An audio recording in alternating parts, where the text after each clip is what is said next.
त्याचा पोशाख वेगळाच होता आणि चेहऱ्यावर दाढी खूप विचित्र वाटत होतं.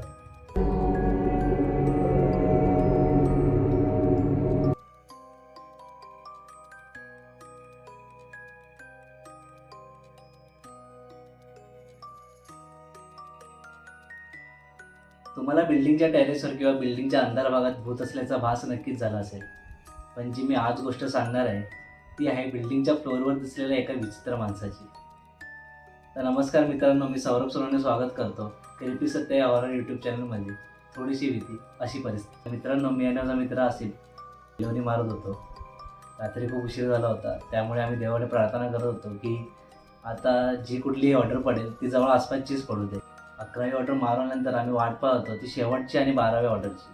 12वी ऑर्डर बरोबर 12ला 1 मिनिट असताना पडली. 12वी ऑर्डर पडताच आसिफचा फोन वाजला आणि त्याने ती ऑर्डर रिसीव्ह केली.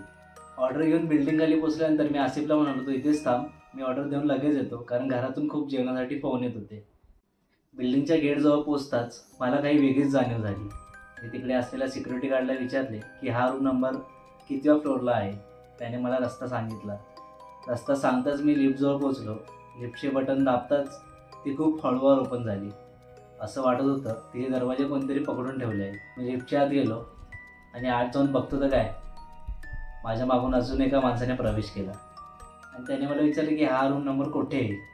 तर मी पण त्याच रिलेटेड रूम नंबरमध्ये जात होतो, त्यामुळे मी त्याला सांगितलं की तुम्ही माझ्यासोबत चला, मी तिथेच चाललो आहे. त्याचा पोशाख वेगळाच होता आणि चेहऱ्यावर दाढी खूप विचित्र वाटत होतं.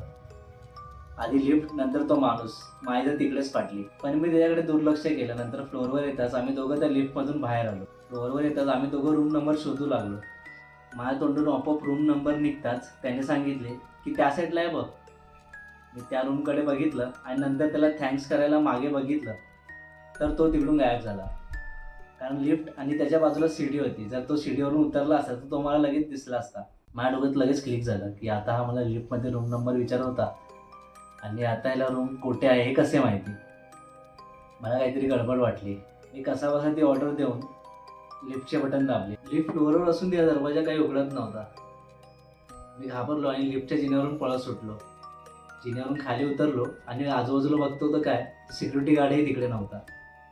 मी आसिफकडे आलो. आसिफला म्हणालो, चल लवकर गाडी काढ, लवकर इथून निघूया. आसिफ म्हणाला, काय आलं तेवढा घाबरला कायस. त्याला म्हणालो की तू आधी गाडी तर काढ, मी तुला सगळं सांगतो. मग गाडीवरून घरी जाता आता मी त्याला सर्व गोष्ट सांगितली. त्याला आधी मस्करी वाटली, म्हणून तो माझ्या चेहऱ्याकडे बघून हसत होता. नंतर त्याने माझा घामाने भिजलेला चेहरा पाहिला तेव्हा त्याला खरं वाटलं. तो भयानक अनुभव अजूनही माझ्या आठवणीतून गेला नाही. तर मित्रांनो, आपली गाणी इथेच संपते. अशा नवनवीन ठराविक कहाणी ऐकण्यासाठी सबस्क्राईब करा क्रिपी सत्य या यूट्यूब चॅनलला. आणि तुमच्याजवळ काही भयानक कहाणी असेल किंवा तुमच्याजवळ भूतांमध्ये काही टॉपिक्स असेल, काही गोष्टी असतील, तर तुम्ही मला नक्कीच माझ्या इंस्टाग्राम आय डीवरती मला शेअर करू शकता. मेसेज किंवा ऑडिओच्या स्वरूपात तुम्ही ती मला पाठवू शकता. तर पुन्हा भेटूया अशीच एक नवीन ठराविक कहाणी घेऊन. तोपर्यंत पाहत राहा क्रिपी सत्य. धन्यवाद.